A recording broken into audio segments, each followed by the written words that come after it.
Welcome to the NAIF show. I'm Nick Chashler, the Chash, and I've got Charlotte Cox with me here. Coxie, how's it going? Good, Chash, how are you? I'm fantastic. Well, what a weekend we've had at the NAIF inquiry.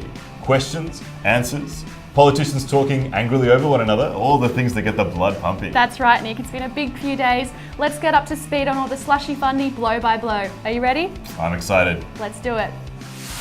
I declare open this hearing of the Senate Economics References Committee for the inquiry into the governance and operations of the Northern Australia Infrastructure Facility. It is unlawful for anyone to threaten or disadvantage a witness on account of evidence given to a committee, and such action may be treated by the Senate as a contempt. Gives you chills, doesn't it? He's certainly laying down the law there early on. That's right, Nick. He's not taking any nonsense from these two teams.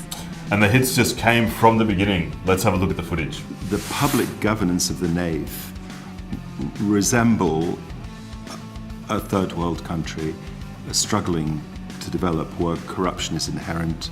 Oh, that was a massive tackle. I wonder how the NAIF team will recover from this one. Devastating, especially for an organisation spending $5 billion of our money. So one of the board members with particular experience with relation to governance, indeed with a PhD in governance, has just resigned. And it's somewhat concerning that Who's that? Dr. Sally Pitkin, in the NAIF submission, it says next to her name to July 31st, 2017, and her picture's been taken down off the NAIF website. And so it is somewhat concerning that there's been no public statement about this.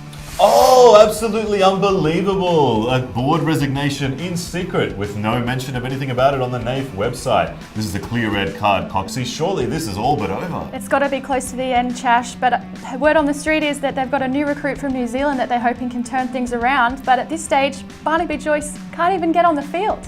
Unbelievable. Hang on. Here comes star NAIF player CEO Laurie Walker. Maybe she can turn around this shocking slump in form. I should explain that just because you are in a due diligence phase doesn't mean that that due diligence is being undertaken. So are you saying to us that you have no proponents before you technically? She's brought half the office with her, but that hasn't helped at all. A terrible mistake. That's a penalty for sure.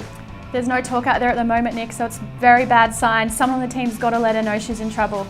This presupposes that the company mentioned has done something. It has done. And NAIF has. I'm happy to the table NAIF board. Would you just shut up for a moment and stop interrupting? Some aggro there from this NAIF supporter bench's, Chash. Absolutely. He's an old school footballer, Coxie, but I think the time has come for retirement. Definitely. And now Di Natale, the captain, is getting involved. This could cause real problems for the struggling NAIF side. Adani made a public statement that a NAIF loan was not critical, that they've applied for it because it's available, and that it's not make or break for the project. Why weren't they disqualified at that point? Goal! Surely this is all over now. And there's the buzzer. What an embarrassing performance by the NAIF team, Chash.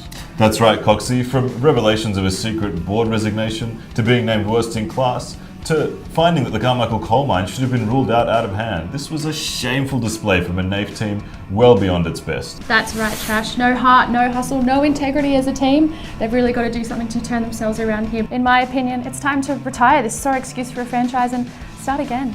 Couldn't agree more, Coxie. Time to end the misery for all concerned, draft some new projects for Northern Australia that will help its supporters, and above all, our great game.